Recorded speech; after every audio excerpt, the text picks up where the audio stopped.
ഈ കാണുന്ന സസ്യത്തിൻ്റെ പേര് പാൻഡാനസ് വെയ്റ്റ്സി എന്നാണ്. മലയാളത്തിൽ ചുരുൾ പന അല്ലെങ്കിൽ തെറ്റോൽപ്പന എന്നും ഇത് അറിയപ്പെടുന്നുണ്ട്. ഇതിന് ചുരുൾ പോലെ ഇലകൾ ഉള്ളതുകൊണ്ടും തെറ്റോല ചെറിയ പനയോല ഉണ്ടാക്കാൻ ഉപയോഗിക്കുന്നതുകൊണ്ടും ഈ പേരുകൾ കിട്ടിയിരിക്കുന്നത്. പാൻഡാനസ് വെയ്റ്റ്സി എന്ന സസ്യത്തെക്കുറിച്ച് കൂടുതൽ വിവരങ്ങൾ ഇനി പറയുന്നവയാണ്. അതായത് ഈ സസ്യത്തിൻ്റെ ശാസ്ത്രീയ നാമം പാൻഡാനസ് വെയ്റ്റ്സി എന്നാണ്. ഇത് മറ്റ് പല പേരുകളിലും അറിയപ്പെടുന്നുണ്ട്. അതിലത്തെ പേരുകളാണ് ചുരുൾപ്പന, തെറ്റോൽപ്പന, സ്ക്രൂ പൈൻ. ഈ സസ്യത്തിൻ്റെ സ്വദേശം മെലനേഷ്യ ആണ്. ഇതിൻ്റെ സവിശേഷതകൾ നമുക്ക് എന്തൊക്കെയാണെന്ന് നോക്കാം. ഇതിന് ചുരുണ്ട വീതിയുള്ള ഇലകളുണ്ട്. ഇലകളിൽ നേരിയ മഞ്ഞ വരകളോട് കൂടിയ പച്ച നിറമാണുള്ളത്. ഇവ വീടിനകത്തും പുറത്തും ഒരുപോലെ വളർത്താവുന്നതാണ്. ഇവയുടെ ഇലകൾ അലങ്കാര ആവശ്യങ്ങൾക്കും കൂടകൾ, തൊപ്പികൾ തുടങ്ങിയവ ഉണ്ടാക്കാനും ഉപയോഗിക്കുന്നു.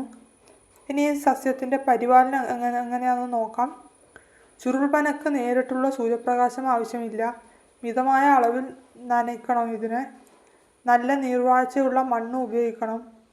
തുടങ്ങിയൊക്കെയാണ് ഈ പരിപാലന സമയത്ത് നമുക്ക് ശ്രദ്ധിക്കേണ്ട കാര്യങ്ങൾ.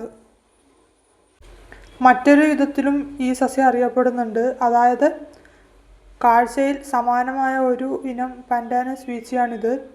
ഇതിന് തുകൽ പോലെയുള്ള വാൾ ആകൃതിയിലുള്ള ഇലകൾ, തിളങ്ങുന്ന പച്ചയും ബാൻഡഡ് വെള്ളയും സർപ്പിളമായി ക്രമീകരിച്ചിരിക്കുന്ന റോസറ്റും ഈ സസ്യത്തിനുണ്ട്.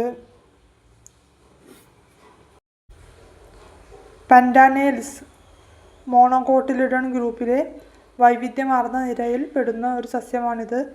ഉഷ്ണമേഖലാ പ്രദേശങ്ങളിലെ മഴക്കാടുകളിലും തീരപ്രദേശങ്ങളിലും കാണപ്പെടുന്ന വലിയ വൃക്ഷ സസ്യങ്ങൾ മുതൽ പിണയുന്ന ഔഷധ സസ്യങ്ങളും ലിയാനകളും വനത്തിൻ്റെ അടിത്തട്ടിലെ സൂക്ഷ്മമായ സാപ്രോഫൈറ്റിക് ഔഷധ സസ്യങ്ങൾ വരെ 1345 സ്പീഷീസുകൾ ഇതിൽ ഉൾപ്പെടുന്നു. ഈ നിരയിൽ 5 കുടുംബങ്ങൾ ഉൾപ്പെടുന്നു. പാൻഡനേസി അതായത് സ്ക്രൂ പൈൻ കുടുംബം, സൈക്ലാന്തസി, പനാമ ഹാറ്റ് സസ്യകുടുംബം, ട്രയൂറിഡേസി, സ്റ്റെമോണസി, വെല്ലോസിയേസി തുടങ്ങിയവയാണ് ആ കുടുംബങ്ങൾ. പാൻഡനേസി കുടുംബത്തിലെ 4 ജനുസുകൾ പാൻഡനസ്, സ്ക്രൂ പൈൻ, ഫ്രീനിനസ്സ, സാരഗംഗ കൂടാതെ മാർത്തി, ടെല്ലി, ഡെഗോൺ.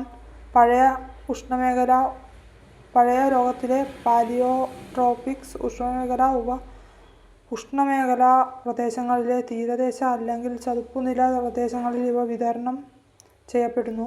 മലായി ദ്വീപസമൂഹം, മെലനേഷ്യ, മഡഗാസ്കർ എന്നിവിടങ്ങളിൽ ഇവ ധാരാളമായി കാണപ്പെടുന്നു. കൂടാതെ ഹവായ്, ന്യൂസിലൻഡ്, തെക്കൻ ചൈന, ജപ്പാൻ എന്നിവിടങ്ങളിലും ചില സ്പീഷീസുകളുണ്ട്.